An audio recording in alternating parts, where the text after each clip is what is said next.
Starting the recording. Okay, then so I just started the recording, and I'd like to now introduce Stephen Winter, graduating from Yale College with a BA in philosophy in 2011. He currently serves as the City of New Haven's Executive Director of Climate and Sustainability, which is the first person ever in that position. His team is focused on initiatives that both address climate change and directly improve residents' lives. Having served as a member of the New Haven Board of Alders, he was elected to the Connecticut House of Representatives in 2024 and was appointed to the Energy and Technology Committee, the Finance, Revenue and Bonding Committee, and the Planning and Development Committee. Steve brings these public service roles, he brings to these public service roles his experience as an entrepreneur, having founded and grown an employee-owned software company to improve access to public information about the electricity grid. He also brings the perspective of an activist, having advocated for police accountability, zoning reforms, and improved elections. As you'll hear this afternoon, Stephen certainly has been busy leading New Haven's ambitious action plan, one which works with and across all of New Haven's communities. So, Stephen, thank you so much for joining us, and we look forward to hearing you share what you're doing. Thanks, Becky, and good to be with you all. I'm Steve Winter. I'm the Executive Director for Climate and Sustainability at the City of New Haven. And yeah, excited to share what we're working on at the city. And I can also talk a little bit about some of the state policies that are related to the work that we're doing. I could start with some of the things that folks mentioned as points of interest, and I can shout out to CJ, who's a board member on our New Haven Solid Waste and Recycling Authority, which is the entity that runs the city's transfer station and helps with some of its recycling programs. So one thing that we are in the planning stages on and have applied for grant funding for two grant funding streams that are supported by the state would be an innovative way to collect food scraps.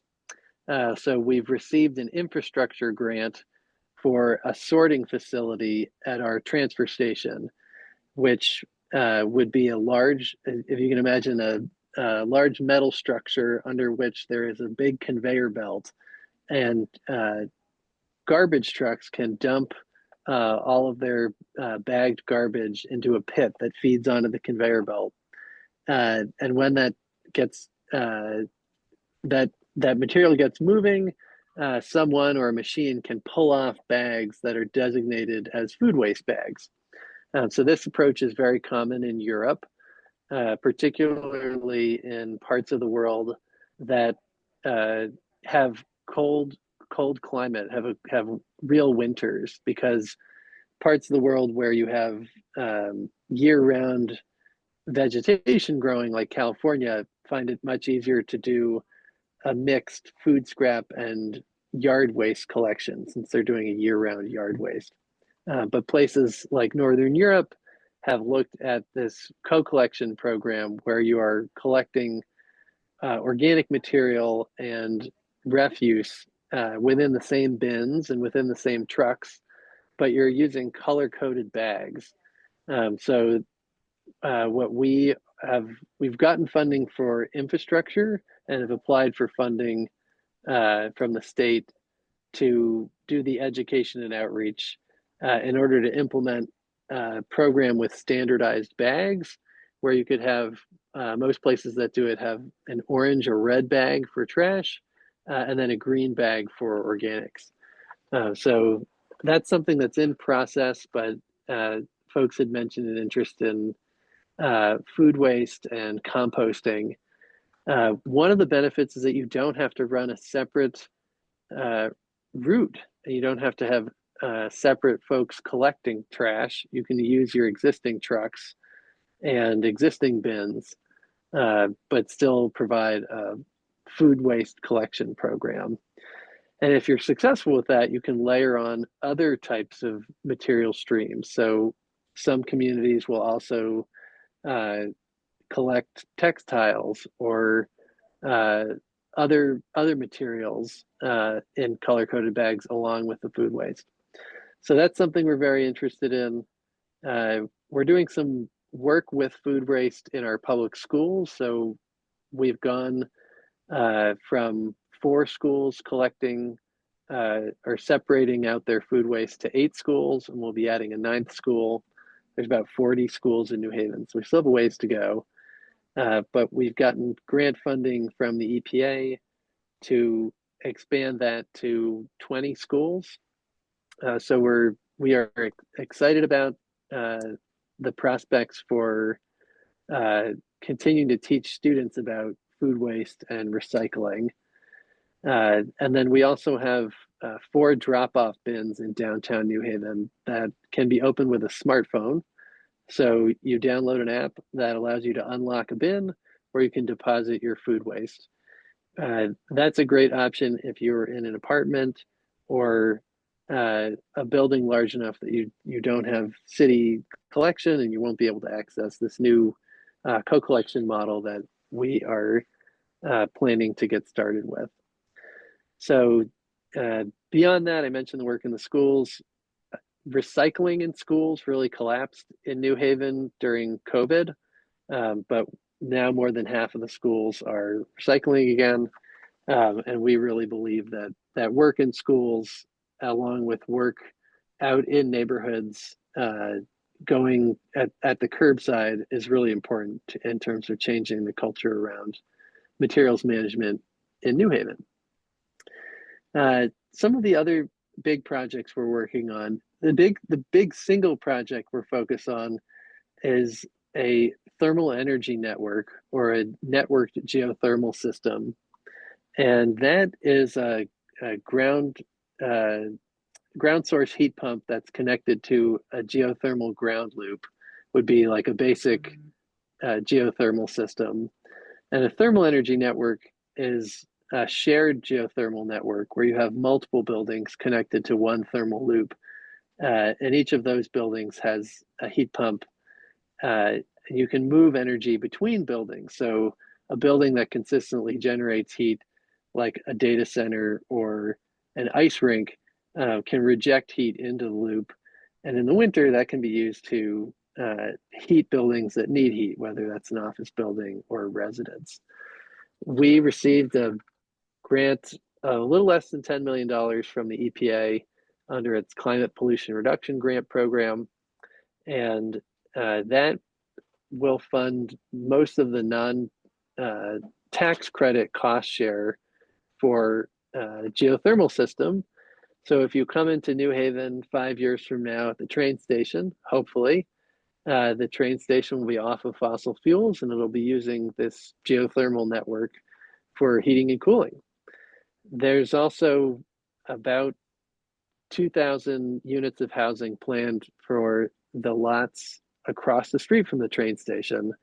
And the goal for this system would be to serve the first phase of that development, which is about 1,000 units, and to, again, provide clean heating and cooling to those units.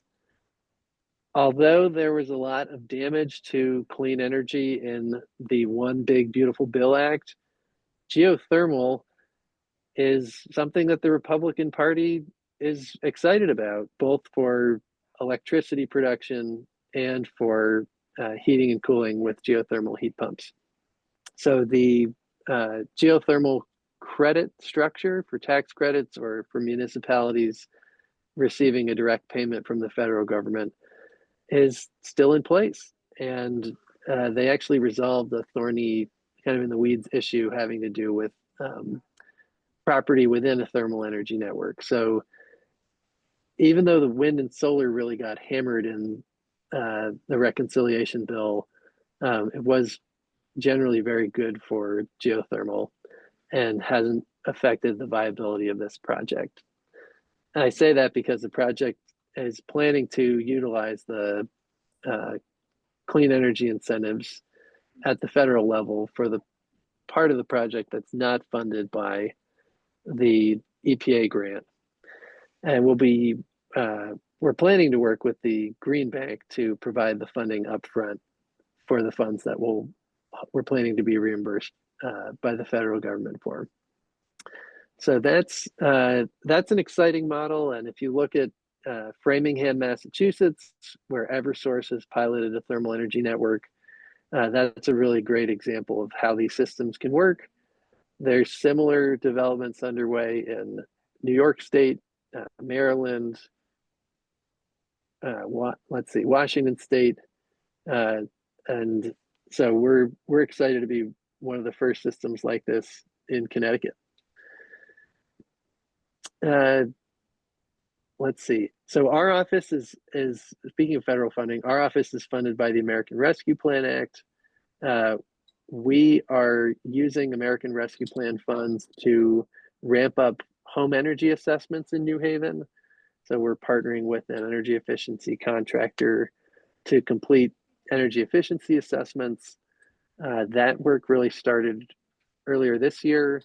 We've completed about 100 assessments and are providing funds on top of the funds that are available through the state's energy efficiency program to help residents with insulation, weatherization, shifting from fossil fuels to heat pumps for space heating and for water heating.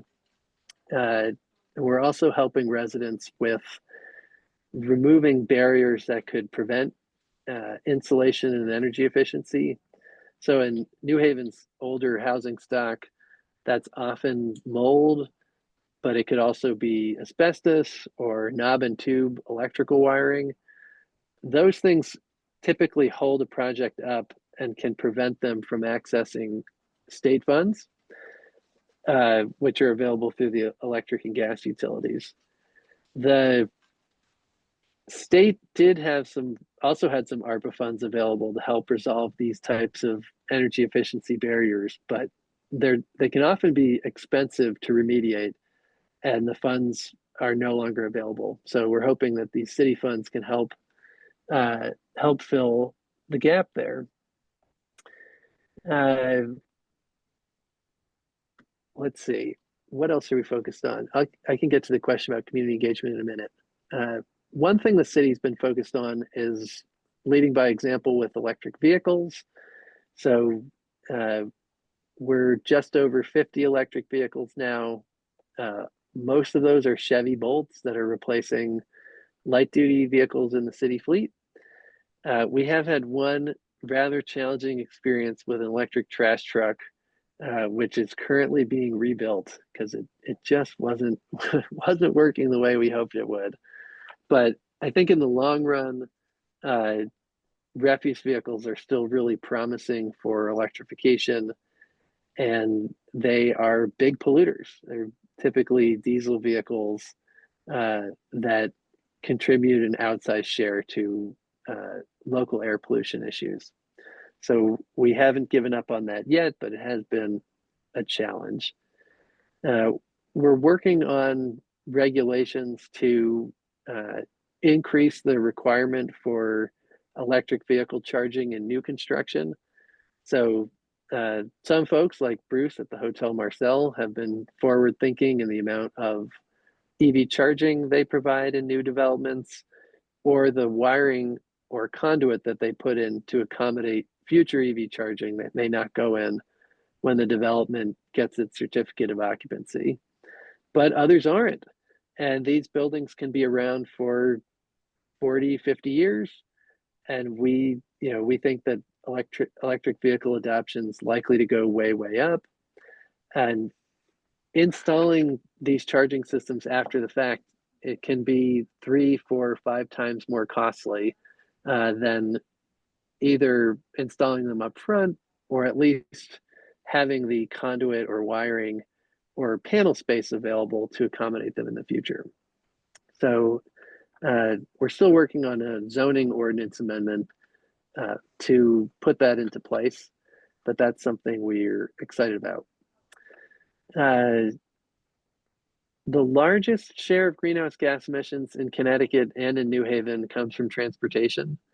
So beyond the work with EV charging, we're also looking at ways to make the city friendlier for other modes of transportation or shared modes of transportation. So through the Connecticut Department of Transportation, our Transportation, Traffic, and Parking Department we joined with them to apply for funds for microtransit, which is like similar to an Uber, but it's a flat fare. So in New Haven right now, with the grant funding, it costs the same as a bus ticket and can take you to roughly half destinations in roughly half the town or half the city. And that's really what we could accommodate with the grant funds. So you might share your ride with someone else. So it might take a little bit longer than a regular Uber, but it is a flat fare. And those vehicles are EVs and plug-in hybrids. We also have launched a trial program for an electric scooter rental service with a company called VO. That's providing another way for people to get around town if they don't, if they might otherwise be accessing a ride share. So that's something else we're looking at. And then more broadly, the city's engineering department has been moving as quickly as they can to change the streetscape and put in more bike lanes and protected areas for cyclists. So Stephanie had asked about how we're working with community groups and other local stakeholders. So another federal grant, and currently all of these grants are alive. There was a lot of disruption. The grant I'm about to mention was terminated in March and then unterminated in May, which is something I didn't think we'd encounter, but it's the focus is helping residents with oil heat convert to heat pumps and looking at whether there are changes in indoor air quality before and after the heat pump conversion. And that work, we're partnering with our local Community Action Agency of New Haven, and Junta for Progressive Action, which is a social services provider in the Latino community here in New Haven, as well as Neighborhood Housing Services of New Haven, which helps to rehabilitate homes in New Haven and build new affordable units for home ownership. So that's projects really focused on resident outreach and education, and trying to bring more residents into the energy efficiency programs. And then now that we're back up and running with the grant, to also hopefully help them afford what otherwise is almost always a fairly costly heat pump conversion. So that's been really helpful. And Community Action Agency in particular, they have a really wide reach. There's about 8,000 clients in New Haven that receive heating assistance through the federal low-income heating assistance program. They have a direct line to those folks as they come in to receive energy assistance. And a lot of those folks still have older legacy oil heating systems. Beyond that, another federal grant that's been resuscitated is the Community Change Grant, which is a $20 million grant award that the city received along with a local group called Greater Dwight Development Corporation. They're a neighborhood economic development group in the Dwight neighborhood.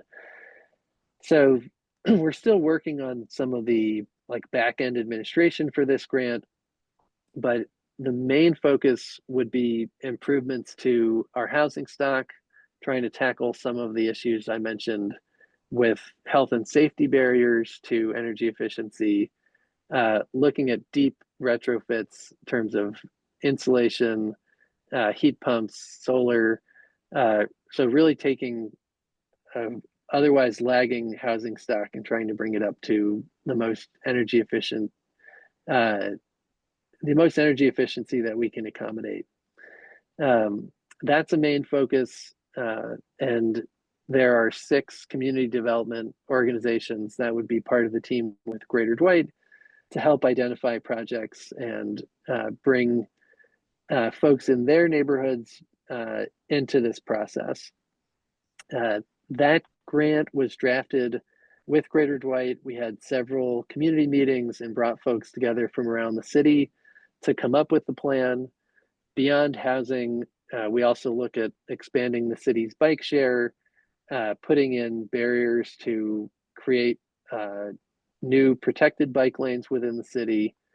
There's some additional facets around composting and recycling education, including funding for a facility to locally process compost.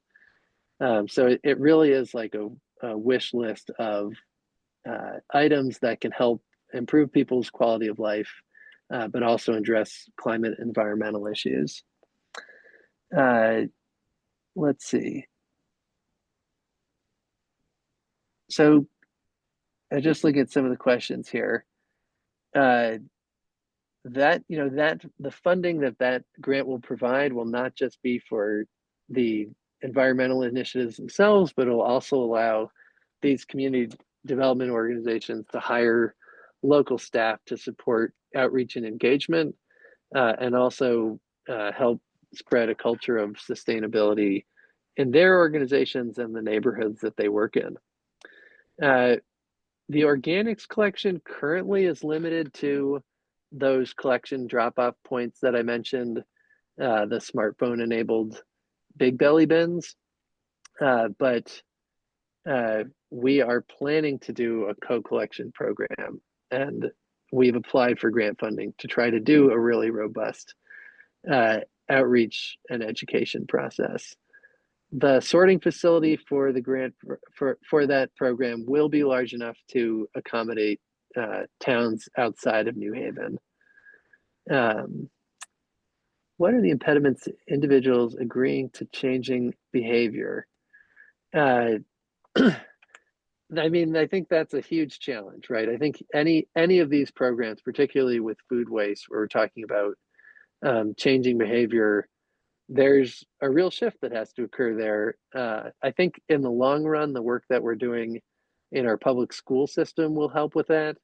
But I think habits get older to shift or get harder to shift the older we get. So I think some of it is really starting early and trying to instill the right habits and behaviors in young people. And then hopefully some of that will translate over into adults as well. But I can't deny that there are real challenges, particularly whenever any kind of behavior change is asked for, or conversely, if you're trying to change the incentive structure to push someone to alter their behavior, there's often a lot of pushback and friction if there are new fees or costs being introduced. So we need to be smart about that, and also look to accommodate people if we think we might be getting into a situation where there are costs that they might reasonably not be able to afford. Where is New Haven in a ranking of small cities promoting sustainable energy? I don't know. I don't know if there is a ranking of in the same way that there's like a ranking of colleges or medical schools, or there's all these lists on the internet these days that get pulled together from demographic data, but I'm not sure that they've really tackled this. I think some of the work that the city's doing beyond my office, which is most interesting and related to climate change, would have to do with resiliency. We have a network of bioswales that pull rainwater off of the street and help keep them out of the stormwater system. And there's federal funding, I think, like some of the other projects I've mentioned. It's contested at the moment, but that would help turn the Route 95 highway into a storm and seawall of sorts, so that if there's a large storm surge, you could block off the underpasses and use the highway itself essentially as a large levee to protect the train station in downtown from storm surge. So I think for me, that highlights, like, it gets difficult wherever you're drawing the line. Are we looking at climate mitigation, climate adaptation, and how would you quantify a project like that?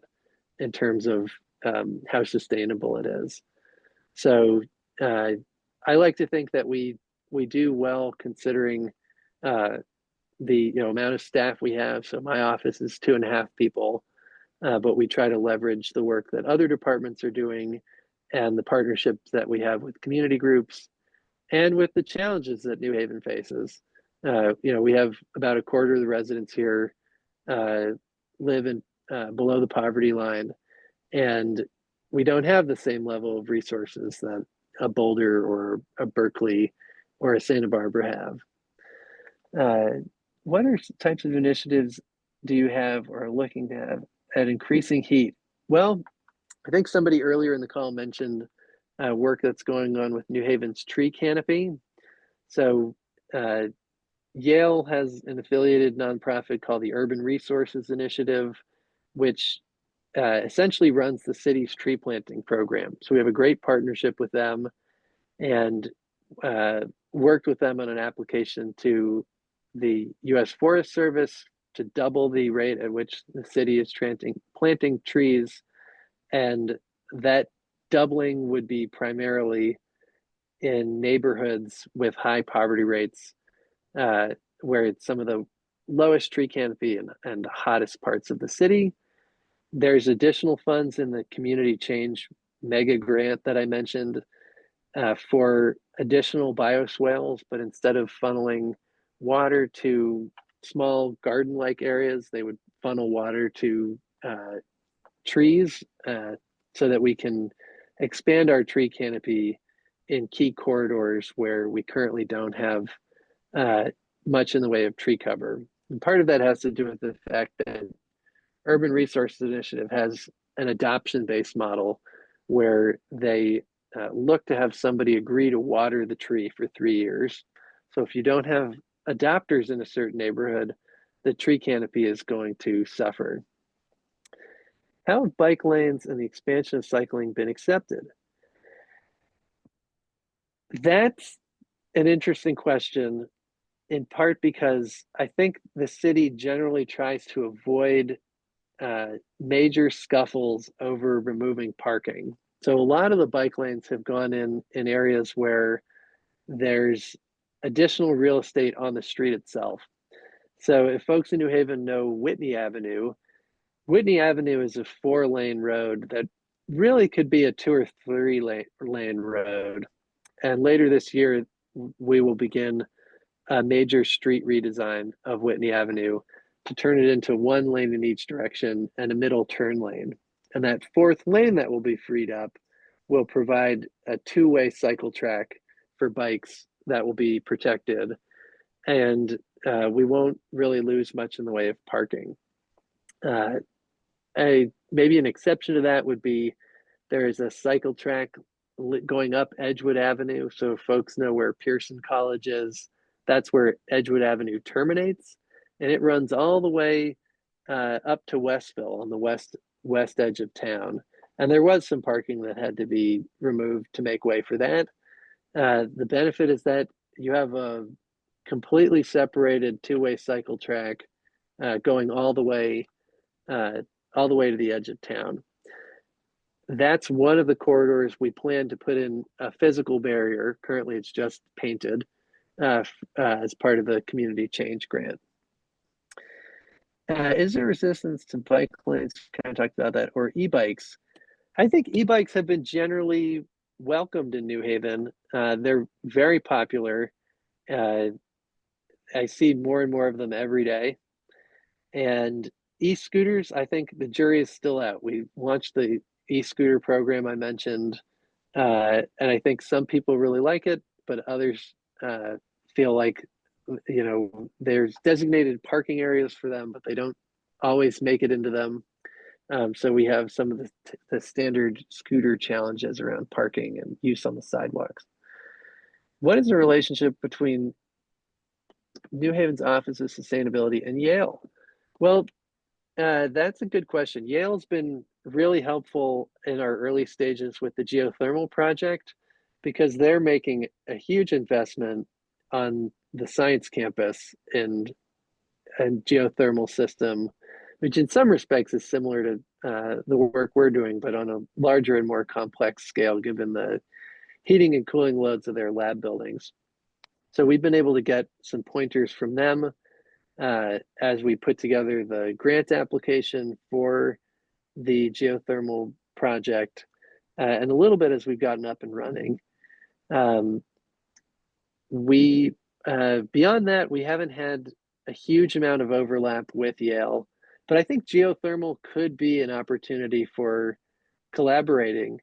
If you go back to the example I used before of like an ice rink or a chilling plant, I think there is a not impossible world where Yale has heat that it's otherwise sending up into the atmosphere that could be used to heat buildings in the community. Given that many projects are grant funded, does Connecticut have grant programs? Well, the materials management work we're doing, the infrastructure grant we received and the programmatic grant that we applied for, those are both state grants. And then the state also is involved in administering funds, some of which is state and some of which is federal. So the electric trash truck I mentioned, that is ultimately federal funds, but they come through the state, so the state administers the program. So there are some funds available. On geothermal, as a legislator, I helped get a grant program authorized this year for geothermal, but there aren't any funds in it yet. So we have to keep working on that. What about poverty issue? Too many are renters. Are landlords? I think the landlord who's willing to invest in heat pumps or other large scale improvements is definitely the rare landlord. A lot of landlords in New Haven really need to be pushed just to do basic maintenance on their properties. And the mayor and the new director of housing code enforcement, I'll give them a lot of credit. They've done a lot to streamline that process. And then with my legislator hat on, we were able to change the process by which liens are applied to properties so that it's easier for the city to impose a financial penalty through a lien on negligent property owners.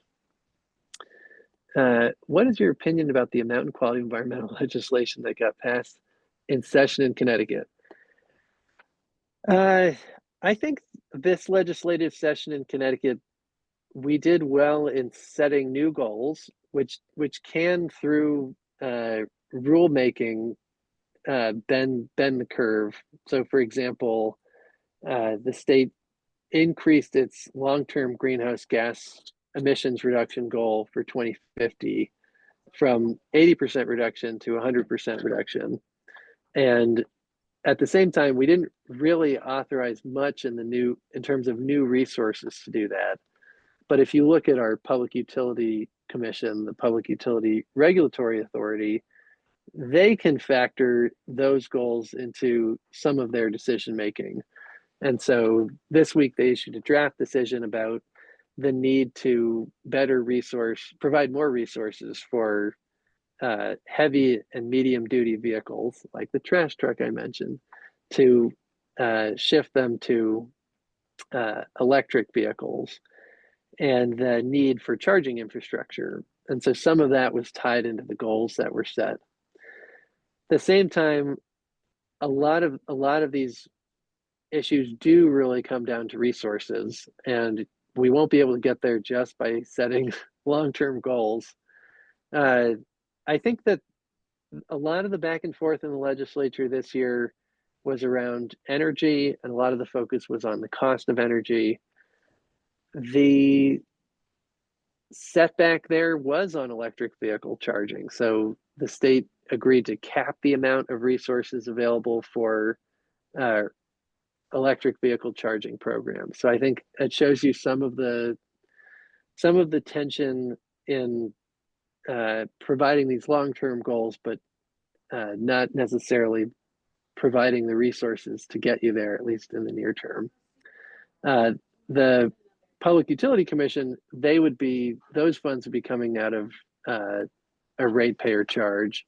And that's part of what's been controversial, is that a lot of these programs are being paid for off of utility bills. There were rumblings and draft legislation to take the energy efficiency programs off of electric bills and fund those through bonding.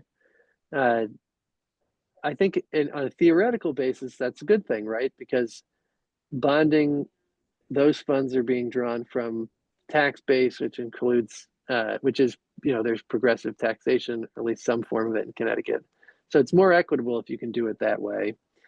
But on the flip side, it's much less stable in that you're looking to the legislature every 2 years to issue a new round of bonds, whereas a charge on the electric bill is relatively stable and predictable. So I think a good outcome was that we didn't get rid of that. But I do think it's worth looking at where the state can make smart investments in bond funds to help advance environmental goals and do so in a way that's going to both serve public health objectives and also economic competitiveness. What can alumni do to support New Haven's efforts? Is there anything Yale Blue Green can do?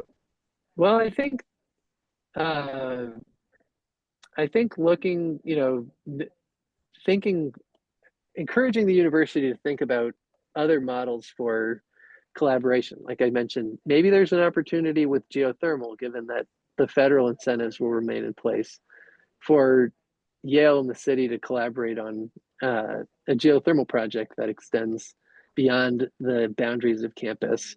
Um,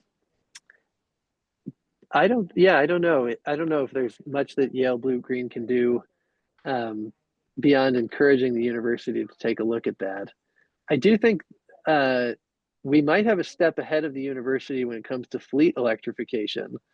So I think asking the university about what it's doing with its vehicles uh, would be important.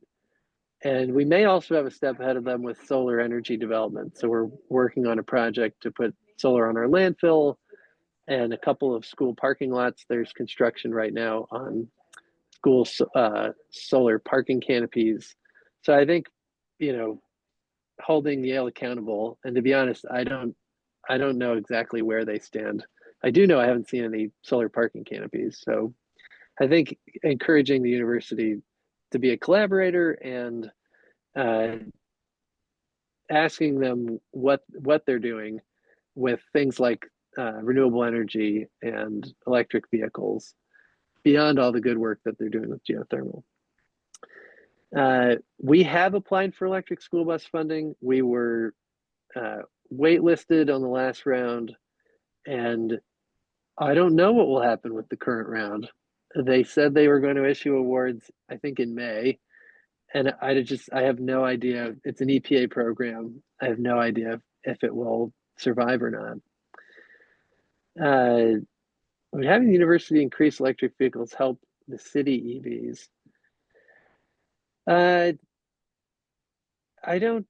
Maybe in a world where there's some kind of shared charging, but I doubt we would end up there. A sort of shared charging infrastructure. I think it's more about the city and the university leading by example and saying, well, if you have the resources at your disposal, uh, you can, reduce carbon emissions and shift to EVs.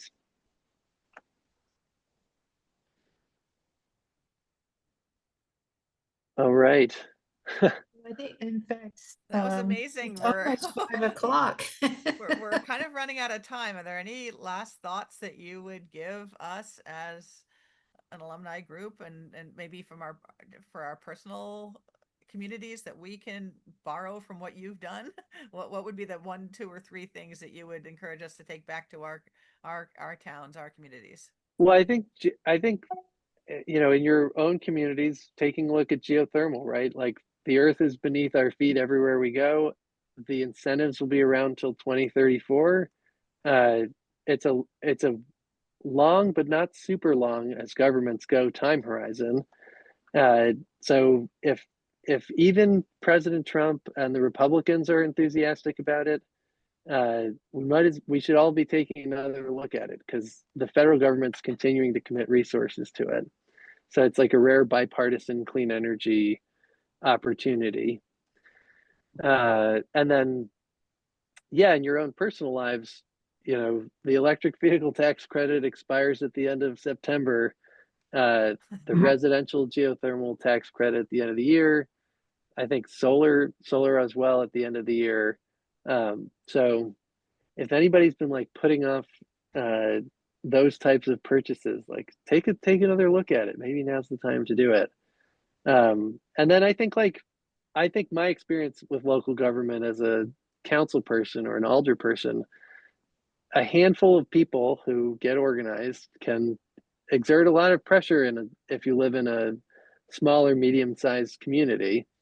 So again, in terms of asking your local legislators or state officials, like, what are you doing with this or that issue? That's, I think, always an effective strategy. Okay, well, thank you so much. There is a survey in the chat. We'd welcome everyone who attended to fill that out, just so we can make our programs even better. And Stephen, thank you so much. This was a very enlightening talk and really, really helpful. We would so appreciate you joining us and sharing. My pleasure. Thanks everyone for the time. Right. Thank you, Stephen. Great to meet you. Thank you. Good luck. So much.